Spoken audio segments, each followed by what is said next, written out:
So welcome everybody. Thanks for joining in. We are Eubrics AI, and welcome to another episode of the C-Suite Reflection Room.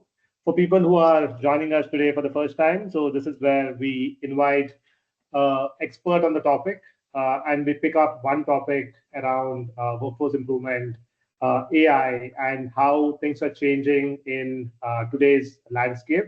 And today's topic is how is agentic and autonomous AI making a difference in the L&D, OD, talent management, and HR space. So we have the right guest for this topic. So we have Bhavna Batra, who is the Vice President for People at S&P Global. She has extensive experience across talent strategy, organizational development, HR consulting, and the related fields. So she has over 20 years of experience of leadership roles across PwC, Genpact, SHL, and right management. Her expertise lies in building agile, future-ready organizations. And in today's AI world, where things are changing very fast, I'm sure things are going through a lot of turmoil and a lot of experimentation. So we would love to have Bhavna your perspective on it. So before we get into that, welcome to the show, Bhavna. It's really a pleasure to have you here. Thank you so much, Maxim. Pleasure's mine. I'm looking forward to this conversation today. Perfect. So Bhavna, so let's start with the topic in itself, right? So as you're aware, there is so much of AI advancement that is happening, that there is a whole new wave that is happening in AI, L&D, talent management, and HR. So what would be your take on how things are moving, right? And what do you feel is the impact that is happening right now in the learning and HR space itself? That's a great question. So, what's happening now is actually something which has been felt over the years, but now we have more solutions available that we can actually use to deliver on those requirements. So the reality of learning has always been that people learn at different paces through different approaches, and the needs of different people are different in different contexts as well as at different life stages of their career journey, right?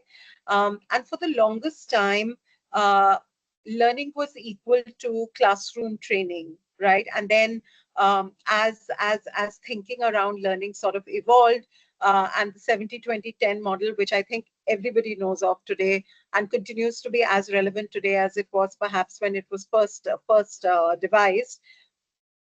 Different people learn differently. That means that the opportunities for learning also need to be very, very different. And given the way technology is progressing, I think what's happening is that there are 2 or 3 big shifts that are happening. One, people can learn at their own pace in a way that makes sense for them, right? So, for example, there may be somebody who really appreciates reading through the case studies, breaking problems into complex pieces, breaking problems which have complex pieces into simpler pieces and looking at solutions. There may be somebody else who learns more effectively by listening to the examples of others, by learning from the experiences of others. There may be a third person who may want to get triggered on different areas, right? And the whole problem solving piece may require them to be asked the right kind of questions for them to really start thinking about the problem from different lenses. With the evolution in technology, there is no one right way to learn. Right. You can learn the way it makes sense for you. You can learn on themes that are relevant in your immediate work context, but also themes that are of relevance in the context of your larger purpose in life, right? And that's really the shift that is happening, the simultaneity between content, approach, access. That's what I think technology has really helped accelerate. Absolutely. So Bhavna, that is so spot on. For a longest time, everybody has realized, or everybody was well aware that people have different forms of learning, with different styles, different methods of absorbing information. And the concept of tailoring information to every person was something that was there in HR for a long time, right? There are IDPs, which is individual development plan, which we talk about, which has been there for a very long time, but they have not been very easy to execute, because if when you have to do it at scale, personalizing information, personalizing learning material or actionable advice for every single person should had to happen only by one-on-one coaching, right? Which is either too expensive or it is very non-scalable. Now, when we have moved into this way of AI being able to do it, what do you feel about this whole trend of moving from passive content or classroom training or generic training, which is one fits all, or something which was only theoretical, to moving something which is able to actually drive real change on the ground, or being able to apply 70-20-10 really effectively? How has that shift been, and what are some of the things that are being done in the market right now? Yeah. So let me talk about 2 or 3 very concrete examples, right? Let me take the example of somebody who plays a role, let's say, selling credit cards, right? Mhm. Now, there was a time when um, the when you would be hired in, there would be someone senior that you would be aligned to. You would follow them. You would shadow them. There would be debriefs that would happen. There would be classroom sessions that would happen. There would be tests that would happen. But today, you actually don't have to do that, because from the time that you sign the offer letter, there is something called pre-boarding that organizations can do, which is using technology. You can extend a platform to people who are going to be coming on board and say, you know, 60 days before you really come into the organization, these are 3 skills that will really stand you in good stead so that you can hit the ball running. You may want to think about going through this e-learning and the simulation-based application at your convenience. Now, that in itself is an example of a shift that has happened, right?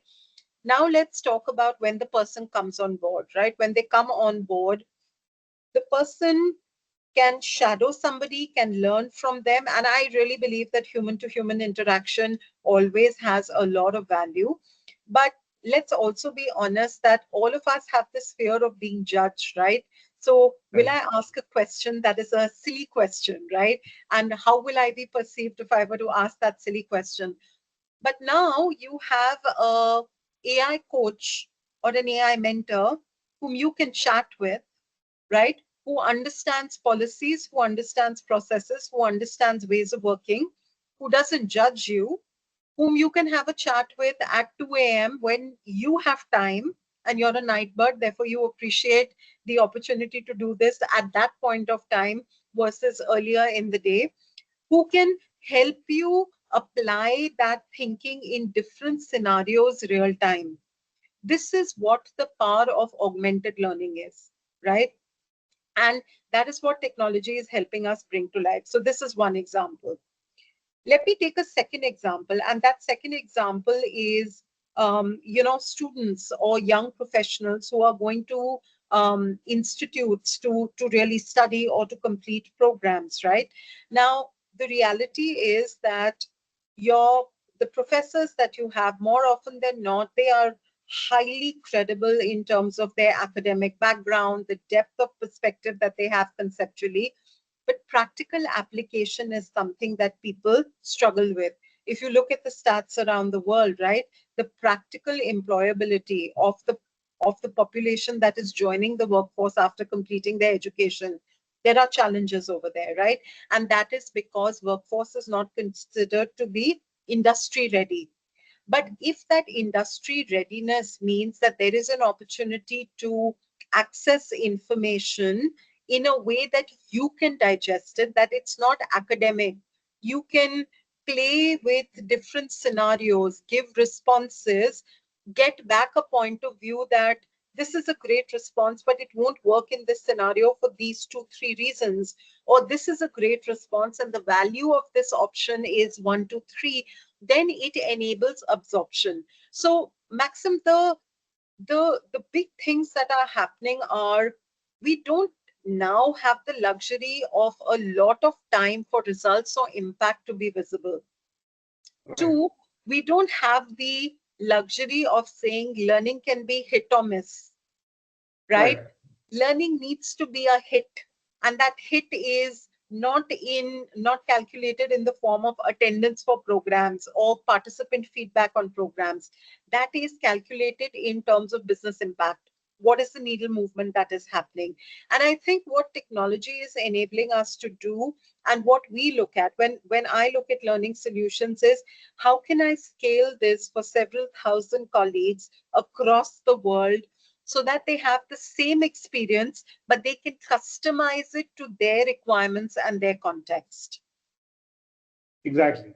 So very, very well put, Bhavna. So that is exactly what we feel is making a big shift in the way learning is bringing a change on the ground. And at Eubrics, what we also try to do is something very similar. And before the AI advent happened, that was the vision that we started Eubrics with, right? We wanted Eubrics to not bring in theoretical knowledge, but transform it in a way where people are able to apply it at work. So we wanted to break free out of the model of giving long form courses, giving tons of articles, and getting people to absorb stuff. We wanted to disrupt that model, and that is what we tried to do even before AI came in, right? So we gave people activities of actionables. We gave people different forms of learning, and that is where people were able to not just learn from it, but even apply things at work. And like you said, that shift is now happening where people are not just reporting metrics of the number of learning hours completed or these many people completed the program, right? It actually has to transform into actual change on the ground. That's when it makes a difference, right? Learning should move into that angle of turning into real change. And for us, the feedback also has been very similar. People speak about the safe space that the mentor creates, where it is giving them an opportunity to be vulnerable, to avoid that fear of judgment. And also, there's another important factor of avoiding the fear of consequences. Sometimes people don't feel that, depending on the culture of the organization, people don't feel very comfortable to be vulnerable to their manager as well, right? They feel that, okay, will this impact my appraisal? Will this have some other consequence? Maybe it does, maybe it doesn't, right? But people don't feel comfortable. So we have seen in our feedback that people say that, yeah, I can be very vulnerable, ask questions which I'm not sure are dumb or not, right? So that gives them that privilege of being very, very vulnerable to a coach who is not human, right? So that makes a lot of difference. And in fact, several of our clients who have onboarded Eubrics, whether it is Gulf Oil, Cash Free, Kaiser Permanente, right, and several others, one of our main selling point has been people looking for being able to drive actionable change, then providing content after content, which people have done for a good 20, 25 years, which we have tried to disrupt. So Bhavna, that is very, very good to know. And right now, Bhavna, a follow-up question to that would be is how how do employees embed this in their everyday workflow, right? How did that matter to their motivation? Do you feel like they will feel challenged? Do you think they'll feel coached? Do you feel like this might be a little bit of change for them to deal with? How are people dealing with it? What are your thoughts on it? Yeah, so I think adoption has a lot also to do with workforce generation, right? If you look at Gen Z, well, there the expectation is for learning to be available at the click of a button on a how I want it, right? And there I think it's not so much adoption, it is, why is this a better platform for me to access and use what's in it for me, right? The answering the what's in it for me is true of every generation of the workforce. But I think with Gen Z specifically, they are very particular about what they choose to invest their time in and the value that comes in. As long as we can provide that value, and whether it is gamification, whether it is linkage of learning with specific outcomes that they can experience in the work environment, whether it is making learning really interesting and exciting, quizzes, scenarios, debates, all of that, right? Opening that up, I think that creates a lot of adoption. As compared with that, some of the other generations who are, let's say, digital adopters and not digital natives, I think for them, it would be a lot more foundational. The change management would be a lot more foundational. Just getting someone to open an app or getting someone to log on to a platform and realize that a 20-minute e-learning module may actually give you as much value as a full day in a classroom, because the concepts that are there, those have been framed in such a way that they are relevant to your particular context, and the relatability has been emphasized without all of the frills that are there. So I think when it comes to motivation, again, it's about tapping into what drives people, right? And building your paths in such a way that there is something for everyone. Answering that what's in it for me is at the core of it. Whether it is somebody who fundamentally enjoys learning and exploring different kind of experiences, or it's somebody who's really excited by competition and likes seeing their name at the top of a leaderboard, whether it is somebody who wants that opportunity to ask questions and learn in a safe space, or that somebody who suddenly finds that they have access to all kinds of learning, which may not just be relevant to their current job, but also set them up for where they want to go, what their purpose is from a longer term. It's about tapping into all of that understanding and building it into your learning roadmap.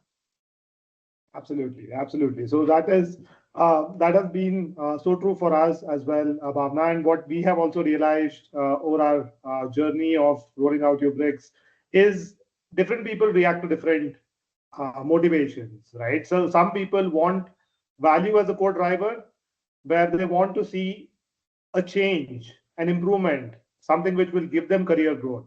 And some people just want that daily challenge. They want the fun element of it. They want that gratification of being on the top of the leaderboard. Right? Some people want personalized advice for a specific situation. So different people have different choices, and it's important to cater to all these different audiences in a way that works for them. And we have also seen this in organizations who have like a Gen Z crowd versus a crowd of a higher age bracket. Some people, when it's a younger crowd, people typically ask, do you have an app? Right? Because the natural tendency is to work as an app. But if you have like a crowd which is of a slightly higher bracket, they say that, oh, I hope you don't make us download an app, right? I hope it works on the desktop. So that's how the change is, and it's important to cater to. And this is just one simple example of how different generations have a different form of learning, and it's shifting in this shifting every 5 to 10 years, and probably it shift a lot more faster in the years to come.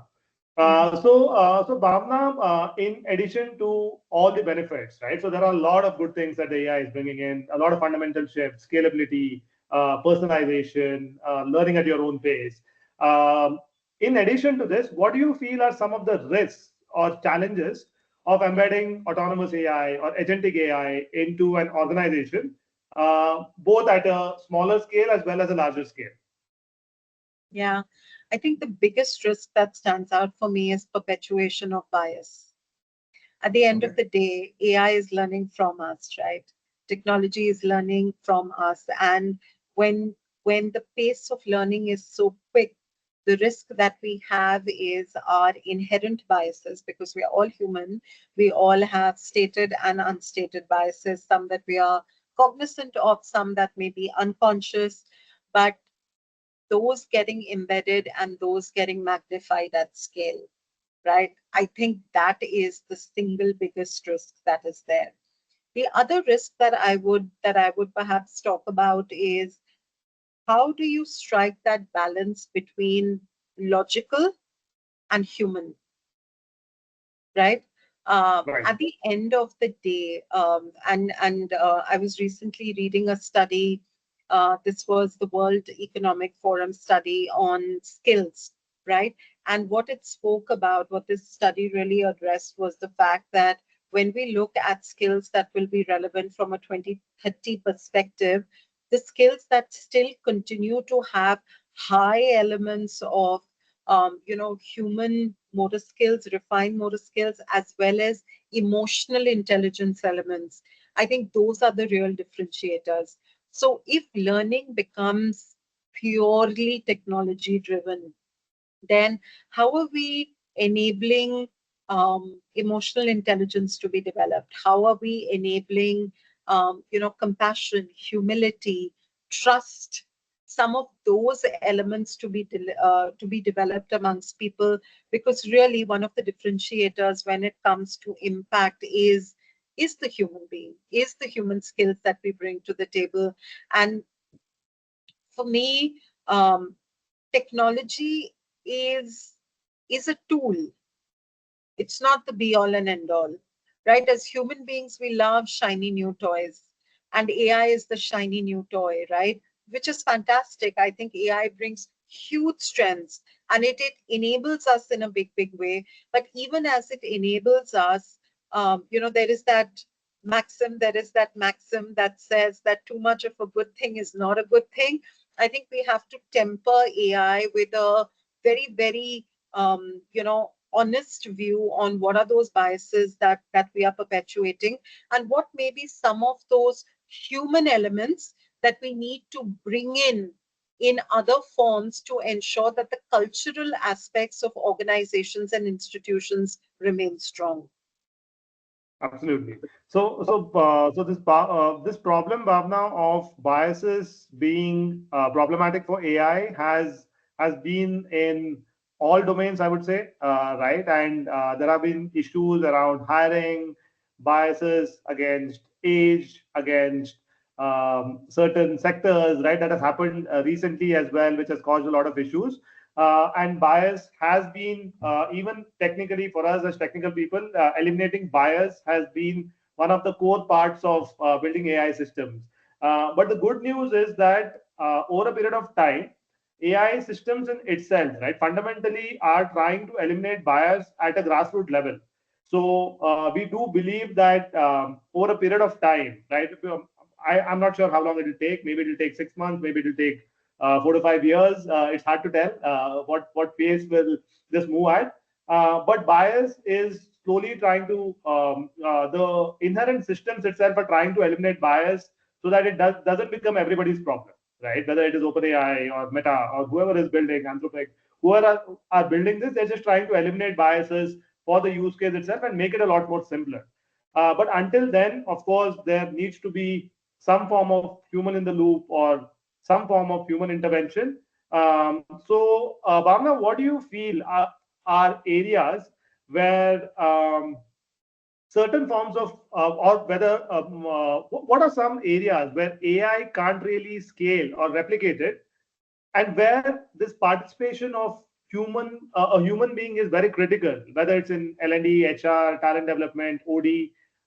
Which areas would you suggest organizations to keep a keen eye and have a human overview on it? Yeah, I think all of your interaction and relationship skills, I think those are the areas when you talk about collaboration, teamwork, negotiation, influencing, emotional intelligence, all of that.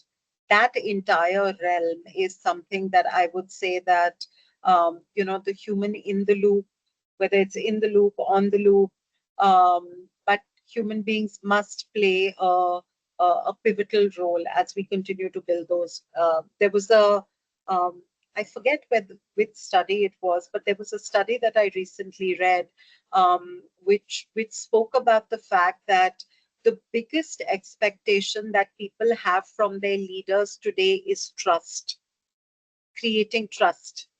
Because when you look around the world, there is a trust deficit that has been built, right? And that trust deficit is becoming wider and wider. It's not technology that will help build that trust deficit.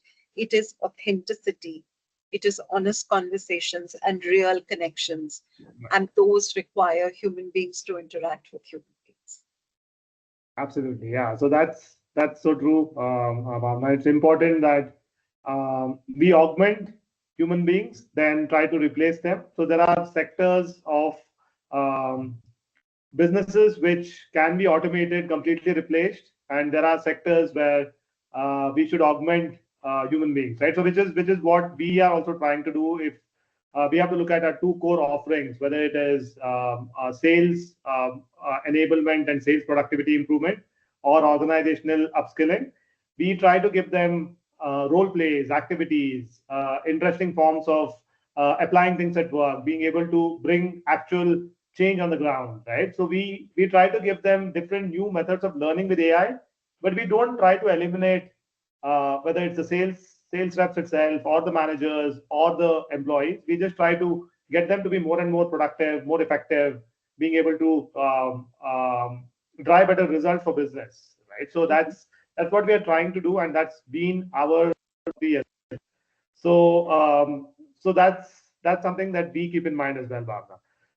So Bhavna, another question that we have for you is, if you had unlimited budget, right, or if an organization rather had an unlimited budget to deploy AI in any form, um, in which part of the employee's life cycle would you suggest putting it? And also, any guidance on some blind spot to be aware of while they're doing this? Yeah. I think if I could, then the two areas that I would sort of prioritize would be, the ask how, that portion of employee conversations, so how do I do this? How do I access this? How do I make this change happen? How do I get this letter? There are all of these basic questions that everybody has as part of their life cycle, so that the how is anchored typically on policies, right? So that would be something that I would automate. You shouldn't need to read a policy, you shouldn't need to raise a ticket. You can have a conversation with, whether it's a bot, whether it's an agent, and get responses to your specific question real time, right? So that would be one area. The second area that I would invest in would be specifically for managers or people leaders, right? There are so many things that you need to do as part of your job. So, if you have like a AI mentor whom you can chat with, who can give you suggestions on the how. So it could be that I have to have a conversation with a team member who's done this. What should be the three things that I keep in mind to make this a powerful conversation? Or there is somebody in my team who, has let's say engaged in this particular behavior that is not in line with our values. How should I go about structuring that conversation? So that ready guide, that ready support system for people leaders or managers, that would be the second sort of area that I would apply a technology solution to. And the third one that I would perhaps apply it to is bringing together different pieces of insight or data to really look at predictive analytics and make those predictive analytics available when people are going in for specific conversations, like talent conversations or attrition prediction conversations, etc. So those would be maybe the three areas, or that I would sort of invest in, to make things happen. The think to Maxim's question, the one thing that I would be very careful about is start out by testing how this works in your context, right? So every context works a little differently. it is important to not start with a huge group all in one shot. Start out by piloting specific use cases with specific groups and gradually expand the scope of what you have. You also need to ensure that from a risk perspective, given that there may be different legal implications, all of that is factored into how you implement those technology solutions. So that becomes extremely, extremely important. Those would be, those would be a couple of the areas that I would talk about from an investment perspective. And in fact, what I would also say is that the proof of the pudding at the end of the day is about how do you make things happen with simplicity. So scale requires simplicity. Scale does not happen when there is complexity. So any of these solutions that you bring in, they need to necessarily have simplicity. In fact, I'm going to go to a question that has been asked by Catherine. Thanks for kicking us off on the Q&A. And your question in the chat is, as a leader, what's your way to measure ROI of AI? It still feels exploratory. You're absolutely right. It is exploratory. Sometimes what I like to describe the current situation is we were flying the plane at 35,000 feet. We now want to take the plane from 35,000 feet to 45,000 feet, but we also want to say that, can we do this differently? And instead of having only human pilots, can we have technology playing a more pivotal role along with the human pilot? So technology is not just an autopilot, but we have technology doing some of the other more complicated things as well. When I think of return on investment, I would say that it is important to be real to the context in which you're applying that solution. All too often, we try to boil the ocean. Think of impact in bite-sized chunks that you want to make happen and measure it. So it could start from adoption, link it to business impact, link it to course corrections that you have made in the entire solution based on practical experience, and that will give you a sense on what is the return on investment or the results that you can see. Right? There is another question that has come, and Mark, thanks for this question. What frameworks or metrics can help L&D and OD leaders measure the success of in the flow AI interventions? At the end of the day, I really believe the framework is one. That framework is business impact. Right? Now, I really feel that when you start looking at only OD or L&D sort of metrics, that will necessarily not take you the whole mile for business acceptance of the solution that you're bringing in. So therefore, always focus on business impact. What is the business impact that you can deliver in the short term, the more medium term, and the longer term? And along with commitment on impact, it is very important to also take a look at what is the investment that is required to be made so that we can deliver that impact, right? Catherine's question is, what advice would you give to HR teams just starting to explore embedding AI in their learning or OD efforts? Go out there and learn and explore yourself. Don't listen to one vendor. Don't partner with the first solution that you come across. It's a very interesting world. Go out, explore yourself, play around with solutions, try and learn together, come back, brainstorm, look at where you can apply. And remember that all solutions need a certain amount of customization to your context. So you cannot pick things up 100%. You have to apply your thinking, your understanding of your context to get those solutions to work. So it's not just about what you see and the cool stuff. It's also about the nitty-gritty that goes into working these solutions and making them really work for you. Spencer's question, where do you draw the line between nudging behavior and overstepping into surveillance while using AI at work? I think it's a brilliant question. And that whole privacy piece is a reality. You do need to draw a certain line. The ethics debate in the use of AI is very, very real. What I believe is that in each context, you will have to assess that requirement in your own context.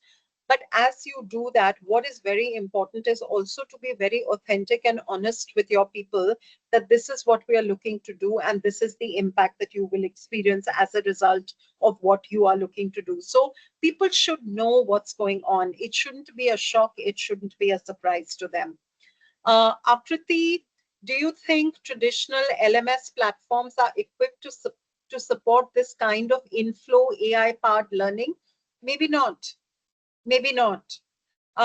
It may require you to think about your technology architecture very differently. It may require you to think about access rights to all of these things very differently. So if you are part of a regulated business, for instance, with very strong firewalls and access control, you may need to think about where these solutions are housed, how access is provided to people. So don't assume that everything will work in your context. That's where, when you are looking to set these up, a very important stakeholder for you to partner with is your technology or digital solutions team. Last question, because I know we are 7 minutes over. How do you approach employee skepticism or resistance when introducing AI-powered learning agents? Shri, that's a brilliant question. And here's what I'll say. You don't do the talking. Let it not be a HR speak. Get influencers who are perhaps your biggest skeptics to come be part of pilots that you run. Let them have the privilege of co-designing that experience as part of that journey. Let them be your evangelists. Let them be the people who speak about what is working, what is not working. When they tell that story, it'll be so much more powerful.